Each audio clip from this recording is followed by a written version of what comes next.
Hey guys, welcome back my channel Daksh. हमारे चैनल में स्वागत है वंस अगेन।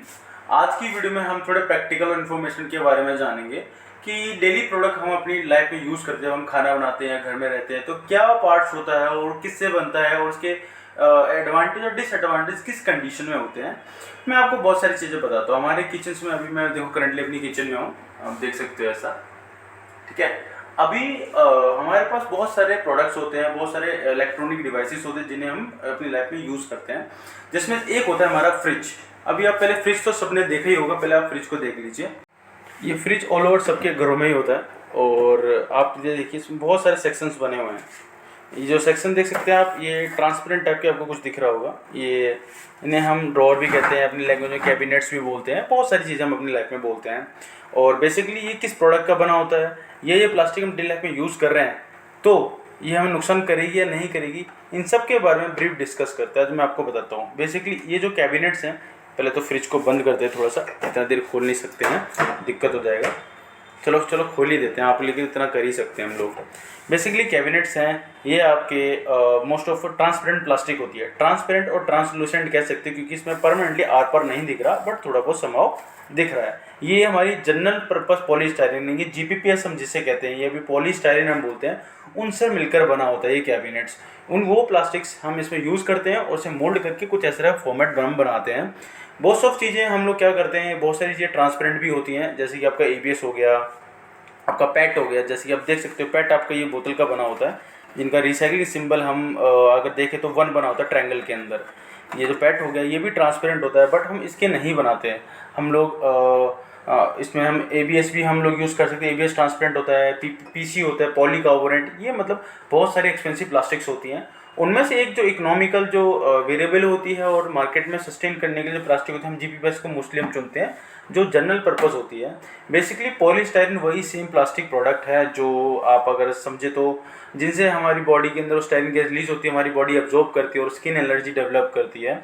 ये वही पॉलीस्टायरीन है, बट अभी हम यूज़ कर रहे हैं इसको, हम अभी यूज़ कर रहे हैं। अब प्रॉब्लम क्या आती है कि कन्फ्यूजन्स रहते हैं, क्वेश्चंस रहते हैं कि अभी हम यूज़ कर रहे हैं, हमारे लिए एनवायरनमेंट के लिए हार्मफुल होगा या नहीं होगा, या हम अभी यूज़ कर रहे हैं तो हमारे ऊपर क्या इम्पैक्ट देगी, कब इम्पैक्ट देगी और कब नहीं देनी चाहिए, वो मैं आज आपको बताता हूँ पूरा ब्रीफली।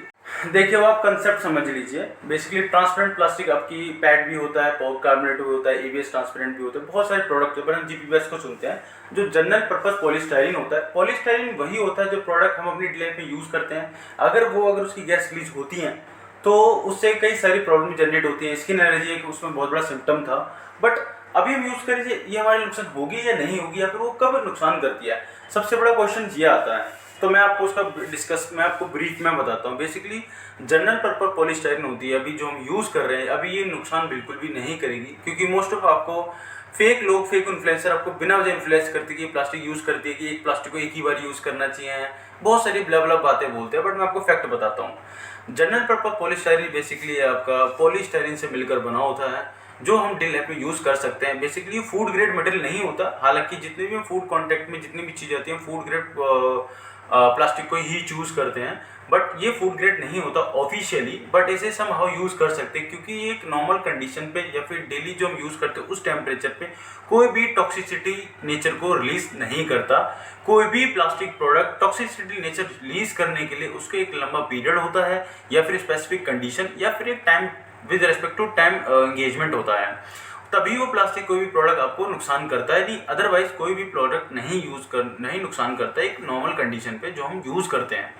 सेकंड वन ये थिंग आती है कि ये प्लास्टिक अभी हम यूज़ कर रहे हैं एक नॉर्मल ठंडी है, नॉर्मल टेम्परेचर पे है, ना तो ये प्लास्टिक डिग्रेड होगी, ना ही ये प्लास्टिक अपनी स्टेबिलिटी खोएगी, और ना ही ये प्लास्टिक के अंदर कोई भी स्टिफनेस यानी कोई भी चेंज आएगा, जिसकी वजह से क्या होगा, ये अपनी स्टैटिक पोजीशन पर रहेगी, कोई भी दिक्कत नहीं आने वाली है, और तब भी ये डिग्रेड नहीं होगी। ये प्लास्टिक डिग्रेड जब होती है जब ये यूज़फुल नहीं होती हैं और इन्हें हम ओपन एरिया में फेंक देते हैं, या फिर हम इसे ठीक से इनकी केयर नहीं कर पाते, तभी नुकसान करती है। मैं आपको उसका भी मैं एग्जांपल दिखाता हूँ, आइए दिखाते हैं। ये मैं दिखाता हूँ, ये जो फ्रिज है ये मेरा ख़राब हो चुका है, ठीक है, और ये भी ऐसी नॉर्मल कंडीशन में रखा हुआ है। ये देखो, अभी भी ये कोई भी टॉक्सिसिटी रिलीज नहीं करेगा। आप देख सकते हो मेरे ये बंद जगह पे है, आप देख सकते हो, एक जो मेरा रूम है उसमें ही रखा हुआ है एक साइड से, बट देख सकते हो अभी भी ये प्लास्टिक प्रोडक्ट है, वो कोई भी नुकसान नहीं करेगा टिल दी इसके हम धूप में नहीं रख देते तब तक। तो अभी आपने देखा कि अगर वो प्रोडक्ट यूजेबल नहीं है या ये ख़राब हो गया, अगर हम उसे रैंडमली रख भी देते हैं, अगर धूप में नहीं रखते, ओपन एनवायरनमेंट नहीं रखते, तो कई हद तक वो नुकसान नहीं करेगा। अभी हम इस बेकार जो फ्रिज हो चुका है उसको हम बेच सकते हैं, उसके प्रोडक्ट बिक जाते हैं, उसे ग्राइंड करके दोबारा यूज़ हम कर सकते हैं। अब आप बात को समझिए, इस पॉइंट क्या है इस वीडियो को बनाने का। पहला पॉइंट ये है कि आपने इस वीडियो को जानने के बाद ये समझ लिया कि प्रोडक्ट किससे बना हुआ है, कब वो हार्मफुल होगा और कब नहीं होगा। ये आपने जाना। हार्मफुल जब होगा जब उसे यूजेबल नहीं होगा, ठीक से रिसाइकल तक नहीं पहुंचेगा या फिर ओपन इन्वायरमेंट में केयरलेस की वजह से रखा रहेगा। हमारा हार्मफुल नहीं होगा क्योंकि हम सिर्फ एक नॉर्मल टेम्परेचर, नॉर्मल कंडीशन में उसे हम यूज़ कर रहे हैं। ये सारे पॉजिटिव चीज़ें हैं। सेकंड में आपने ये सीखा इस वीडियो को देखने के बाद, आपकी जो फेक, अभी मैं देख रहा हूँ करंटली जो फेक इन्फॉर्मेशन दे रहे हैं आपको, या बता रहे हैं कि प्रोडक्ट यूज़ करना चाहिए नहीं करना चाहिए, तो उन सब चीज़ों आपको अवॉइड करिए खुद को। आपने नॉर्मली ब्रीफली अगर जाने तो आपने मोटा मोटी जान लिया, हालांकि टेक्निकल जानने के लिए बहुत कुछ होता है, बट मैंने आपको मोटा मोटी जाना कि अगर आपके घर में, अगर आप इस फील्ड से नहीं हो तब भी आप समझते हो तो आपको अवेयर नॉलेज मिल जाएगा कि आपको हमें कैसे इस सब चीज़ों को यूज़ करना चाहिए। थर्ड वन, आपने ये जाना कि अब आपको किस तरह से मेंटेन करके रखना है, किस तरह से मैनेज करना है, इन सब चीज़ों के बारे में आपने जाना। फोर्थ वन, आपने ये जाना कि अब आपको कैसे इम्प्लीमेंट करना है और कैसे खुद को और फ्यूचर जनरेशन को बचाना है, और ऐसे ही समझते रहिए चीज़ों को, एनवायरनमेंट को बचाते रहिए। बेसिकली मोटिव यही है इस वीडियो को बनाने का, आपकी नॉलेज को अवेयर किया जाए और अपने फ्यूचर जनरेशन को बचाया जाए। तो be happy by using plastic.